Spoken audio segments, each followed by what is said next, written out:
finally show you the machine that we're working on here. This is a 2017 XC Maverick 1000R. It has 30-inch mother-in-laws on it. All these powder-coated goodies back here.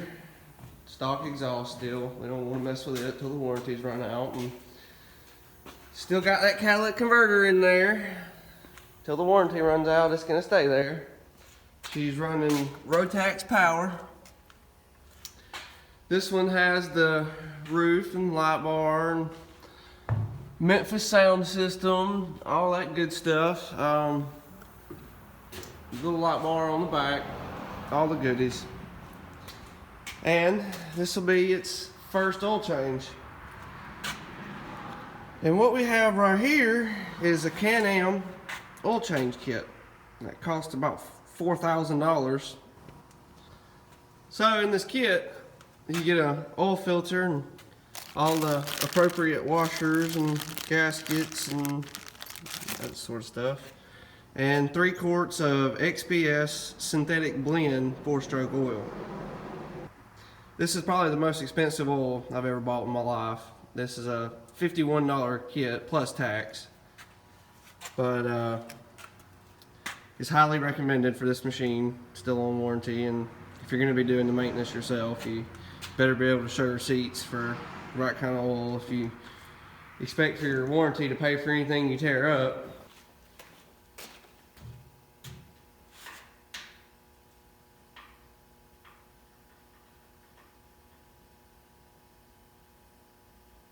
Now, for me, it's just a little easier to get these straps out of the way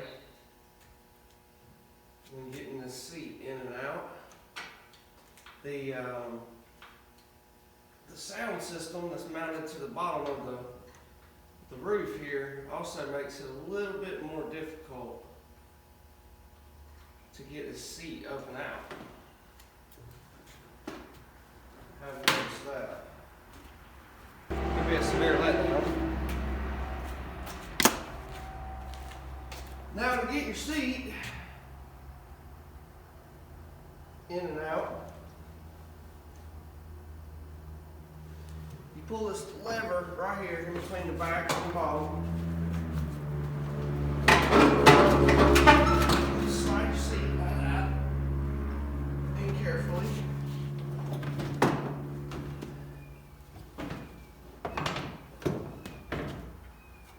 Ease it out.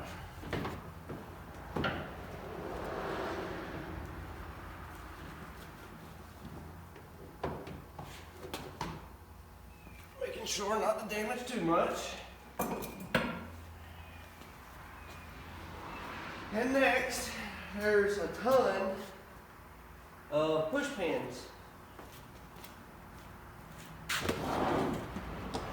And for these push pins, we're going to use push pin pliers.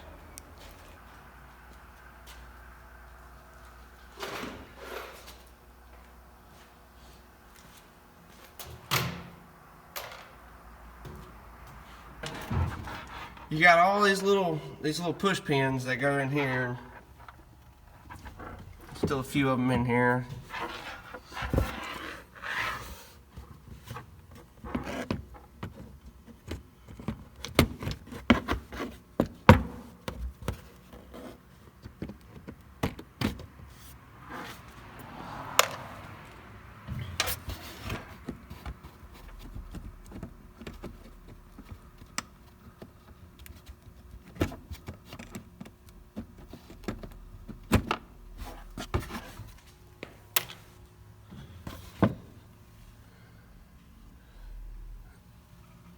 Now, that little panel, all the push pins are at it, and if we count them, there's 1, 2, 3, 4, 5, 6, 7,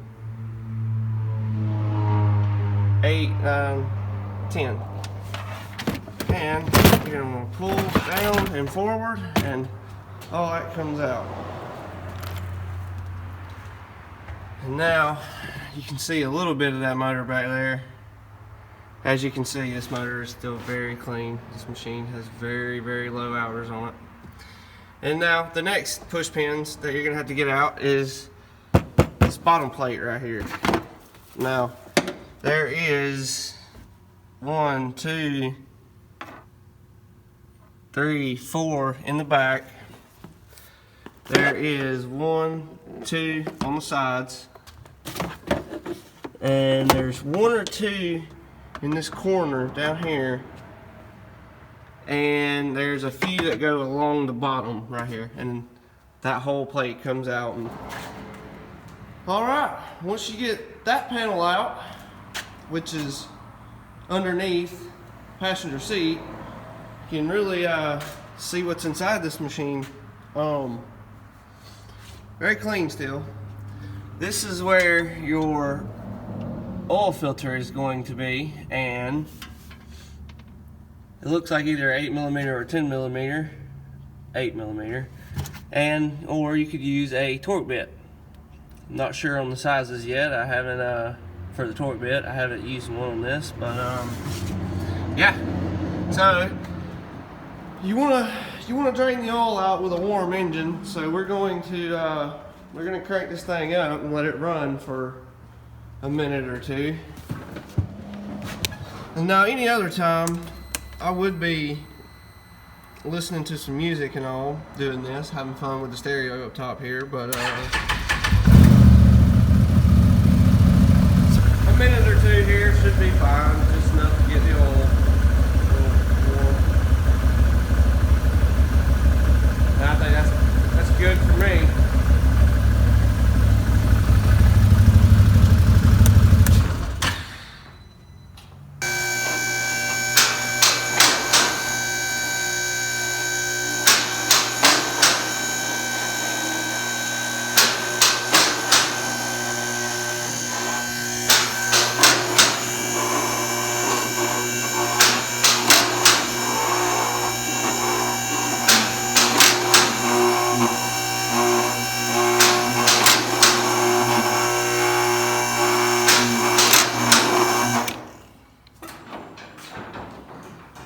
Alright, I had to do a little hunting myself, but I think we found it.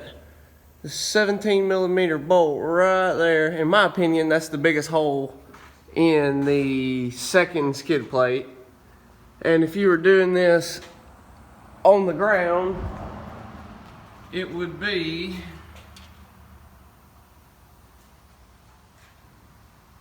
even with your oh shit handle up there, directly on the bottom. If that makes any sense. And that should be a 17mm plug. What we're gonna do is we're gonna get this guy right here.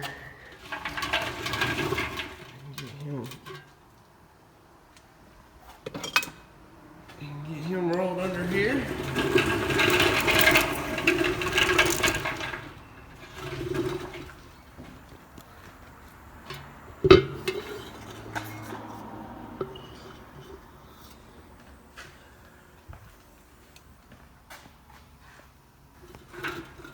Once you get that plug broke loose with your 17mm, there's your oil. As you can see, that oil is not black, it's still brown.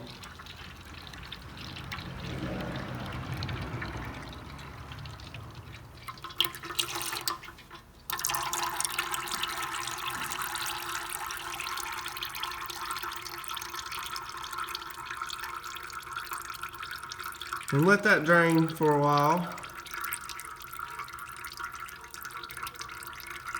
As you see, there's a little washer on this plug, and if you buy that oil change kit, it should come with a new one, and we'll open that one up in a little while and see if we in fact did get one.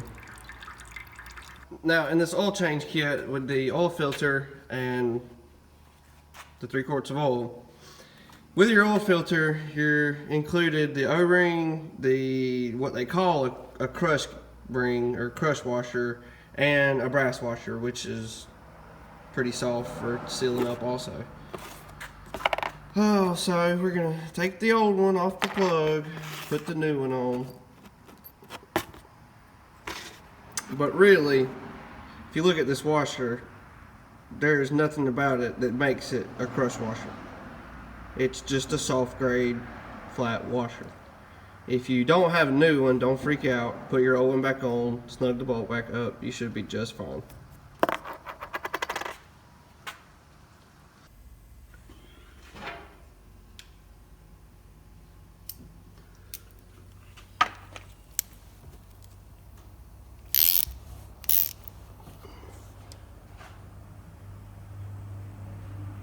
Now, don't over tighten because I'm pretty sure it's all aluminum in there. May not be, but just snug it up real good.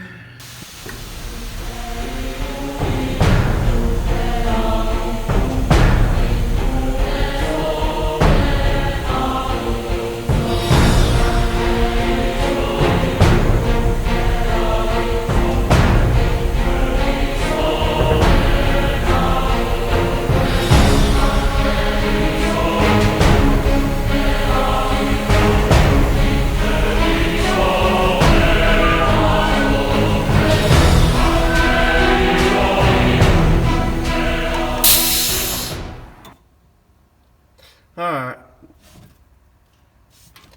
here's the top of your motor on the front right side of the engine towards the front. It's a little circular pod there, 3 bolts, 8mm bolts.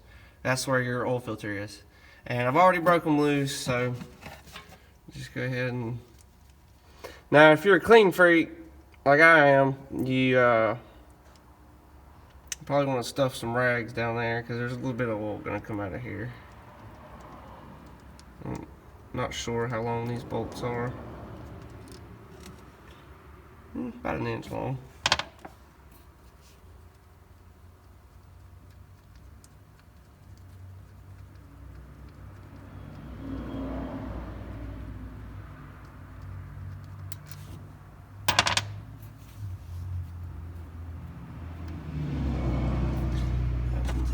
Tough to get to.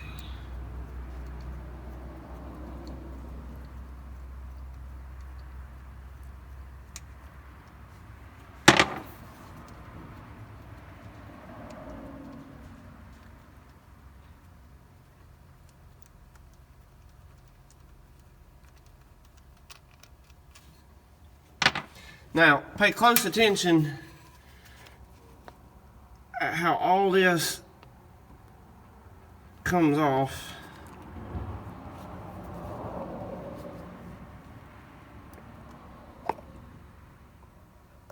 Because you're going to want to put it back in the exact same way. And now you see this oil filter has a raised rib on the top of it, and it has a red O-ring on the cap. Now, note taken. Alright, and that's the new filter and the new O-ring for the filter cap. And what I used to get that little O-ring off was just a little pick here. It works pretty good. Took me a few tries to get that one to stay on there. It's a little slippery, but we got her. All everywhere.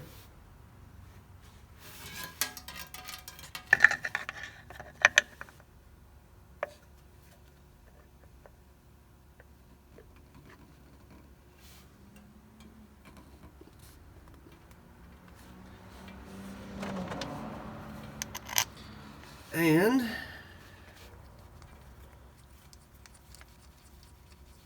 that is that. Reinstall the rest of your bolts.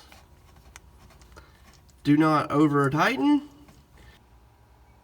Alright, so my phone died, but anyway, we already got the oil in it. Pretty much, it's not that big of a deal. Just take your dipstick out here, and I'm going to use a small funnel like so, which is what I used, and stick your phone on down your dipstick tube. And I started off, I added 1.5 quarts of oil to just off the bat to begin with. It should hold more than that.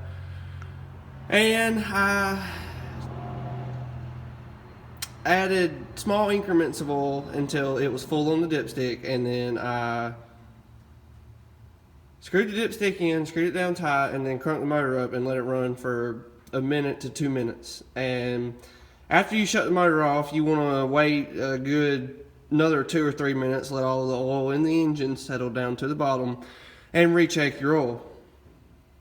And add very small increments until your oil level is full on your dipstick, and should be good to go. Now, another thing I wanted to cover while we were inside of here is I got my grease gun here, and never hurts to throw some grease in some stuff. And this front drive shaft right here has a grease fitting right there.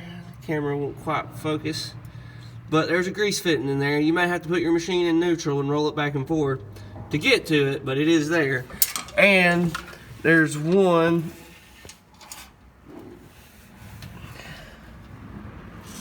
way down there. There we go. There we go. You can see it in the middle of that universal joint. It's just a little blurry, but it is there also. Just go ahead and grease those up, and it'll save you a lifetime of trouble. And after you get those greased up and everything cleaned up like you want it, reinstall your plastic pieces in your seat in the same order you took them out of. And these little push pins,